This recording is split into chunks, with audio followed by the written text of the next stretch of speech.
സാജു ഈ വാർത്ത പുറത്തുവിട്ട സുനിൽ ഐസക് തന്നെ തിരുവനന്തപുരത്ത് നിന്നുണ്ട്. സുനിൽ, ഇന്നലെ ഡൽഹിയിൽ നിന്ന് മടങ്ങുന്നതിന് മുന്നോടിയായി തന്നെ കെ സുധാകരനെ നേതൃത്വം അറിയിച്ചോ സീറ്റില്ല എന്ന്? ഇവ ഞാൻ നേരത്തെ പറഞ്ഞതിന്റെ ബാക്കി തന്നെയാണ്. അതായത് ഈ കഴിഞ്ഞ തവണ KPCC അധ്യക്ഷ സ്ഥാനത്ത് നിന്ന് സുധാകരനെ മാറ്റുമ്പോൾ ഹൈക്കമാൻഡ് സുധാകരൻ ഒരു വാക്ക് നൽകിയിരുന്നു. അത് കണ്ണൂരിൽ കെ സുധാകരനെ നിയമസഭാ തെരഞ്ഞെടുപ്പിൽ മത്സരിപ്പിക്കാമെന്നായിരുന്നു. ആ വാക്കിൽ വിശ്വസിച്ചാണ്, ആ വാക്കിന്റെ വിശ്വാസത്തിലാണ് കെ സുധാകരൻ ഇതുവരെ ഉണ്ടായിരുന്നത്. മാത്രമല്ല ഒരു MP-മാർക്കും സീറ്റില്ല എന്ന് ഹൈക്കമാൻഡും നേതൃത്വവും ഒക്കെ ഇടയ്ക്കിടയ്ക്ക് ആവർത്തിച്ച് പറയുമ്പോഴും പക്ഷെ തന്റെ കാര്യത്തിൽ ഒരു ഇളവുണ്ടാകുമെന്ന് കെ സുധാകരൻ ഉറച്ചു വിശ്വസിച്ചിരുന്നു. അതുകൊണ്ടാണ് താൻ തന്നെയായിരിക്കും കണ്ണൂരിൽ സ്ഥാനാർത്ഥി, താൻ തന്നെ കണ്ണൂരിൽ മത്സരിക്കുമെന്ന് ഉറപ്പിച്ച് കെ സുധാകരൻ മാധ്യമങ്ങളോടടക്കം പറഞ്ഞുകൊണ്ടിരുന്നത്. പക്ഷേ ഇന്നലെ കെ സുധാകരൻ ഔദ്യോഗികമായി ഡൽഹിയിൽ വെച്ച് നേതൃത്വം അറിയിച്ചിരിക്കുന്നു, കെ സുധാകരന് സീറ്റില്ല.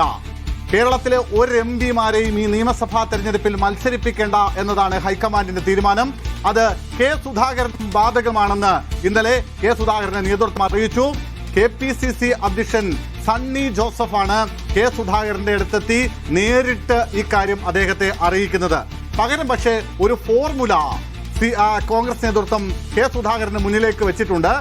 കെ സുധാകരൻ നിർദ്ദേശിക്കുന്ന ആൾ ആരാണോ ആ ആളെ കണ്ണൂർ നിയമസഭാ മണ്ഡലത്തിൽ നിന്ന് മത്സരിപ്പിക്കാം എന്നാണ് KPCC അധ്യക്ഷൻ കെ സുധാകരന് മുന്നിൽ വെച്ചിട്ടുള്ള ഫോർമുല. പക്ഷേ ഒരക്ഷരം പോലും പറയാതെ, അതിനോട് ഒരു പ്രതികരണവും നടത്താതെ കെ സുധാകരൻ ഡൽഹിയിൽ നിന്നും മടങ്ങുകയാണ് ഉണ്ടായത്. അതായത് അപ്പോൾ ആ തീരുമാനത്തിനുള്ള മറുപടിയായിരുന്നു ഫേസ്ബുക്ക് പോസ്റ്റ്. അത് ഒരു വെറും ഫേസ്ബുക്ക് പോസ്റ്റ് മാത്രമല്ല, അത് കൃത്യമായ അതിന്റെ വരികൾക്കിടയിലൂടെ വായിച്ചാൽ അത് നേതൃത്വത്തിനുള്ള കൃത്യമായ താക്കീതാണ്. അതായത് ഇന്ന് കെ സുധാകരൻ മാധ്യമങ്ങളെ കാണാൻ മാനസികമായി തയ്യാറെടുത്തിരുന്നു. തന്റെ വീട്ടിലെത്തിയ മാധ്യമപ്രവർത്തകരെ താൻ കാണുമെന്ന നിലപാടിലായിരുന്നു കെ സുധാകരൻ ഉണ്ടായിരുന്നത്. പക്ഷേ മാധ്യമങ്ങളെ കണ്ടാൽ കുറെ കൂടി രൂക്ഷമായ രീതിയിലായിരിക്കും സുധാകരന്റെ പ്രതികരണമെന്ന് ഉറപ്പാണ്. അതുകൊണ്ട് തന്നെ കെ സുധാകരന്റെ ഏറ്റവും അടുത്ത വിശ്വസ്തരായ കുറെ ആളുകൾ അവർ കെ സുധാകരനെ നേരിട്ടും ഫോൺ വഴിയും സുധാകരനുമായി ബന്ധപ്പെട്ടു. ഒരു കാരണവശാലും ഇന്ന് മാധ്യമങ്ങളെ കാണാൻ പാടില്ല.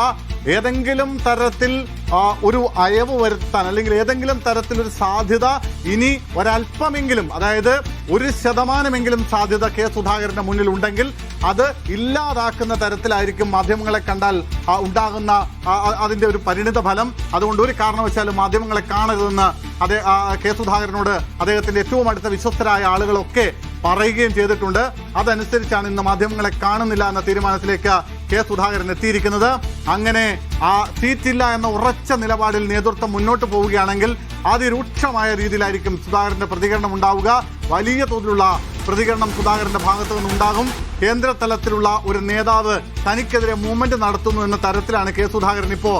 അങ്ങനെ ഒരു വിശ്വാസമാണ് അദ്ദേഹത്തിനുള്ളത്, അത്തരമൊരു ആരോപണമാണ് അദ്ദേഹത്തിന്റെ മുന്നിലുള്ളത്. അത് ആ നേതാവ് തന്നെ വെട്ടാൻ ശ്രമിക്കുന്നുവെന്ന് പല ഘട്ടത്തിലും കെ സുധാകരൻ പറയാതെ പറഞ്ഞിട്ടുണ്ട്. ഇപ്പോ ഈ പുതിയ സീറ്റ് നിഷേധത്തിന് പിന്നിലും ആ നേതാവ് തന്നെയാണെന്നാണ് സുധാകരൻ വിശ്വസിക്കുന്നത്. ആ നേതാവിന്റെ ഇടപെടലാണ് KPCC പ്രസിഡന്റിനെയും അതുപോലെ കെ സുധാകരന്റെ സ്വന്തം തട്ടകമായ കണ്ണൂരിലെ DCC പ്രസിഡന്റിനെയും കൊണ്ട് കെ സുധാകരനെതിരെ പ്രസ്താവന നടത്തിപ്പിച്ചതെന്ന് കൂടി അദ്ദേഹം വിശ്വസിക്കുന്നുണ്ട്.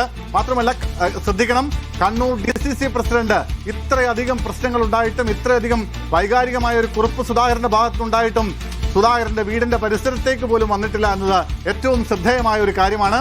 അതായത് കെ സുധാകരനെ ഒഴിവാക്കിക്കൊണ്ട് കണ്ണൂർ DCC പ്രസിഡന്റ് ഒരു പേര് KPCC തെരഞ്ഞെടുപ്പ് സമിതിക്ക് മുമ്പാകെ നൽകുകയും ചെയ്തു എന്ന വിവരം കൂടി പുറത്തേക്ക് വരുന്നുണ്ട്.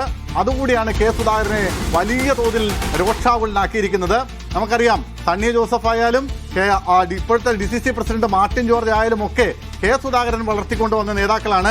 കണ്ണൂരിൽ കെ സുധാകരന്റെ കീഴിൽ ഉണ്ടായിരുന്ന നേതാക്കളാണ്.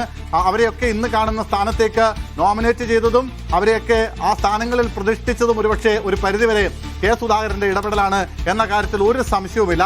ആ നേതാക്കളെ ഉപയോഗിച്ച് തന്നെ തനിക്കെതിരായ ഒരു മൂവ്മെന്റ് പാർട്ടിക്കുള്ളിൽ നടക്കുന്നു എന്നതാണ് സുധാകരനെ രോക്ഷാകുലനാക്കുന്ന കാര്യം. അതുകൊണ്ടാണ് കെ സുധാകരൻ ഒരു മറുപടിയും പറയാതെ ഇന്നലെ ഡൽഹിയിൽ നിന്ന് തിരികെ ഇങ്ങോട്ടേക്ക് വിമാനം കയറുന്നത്.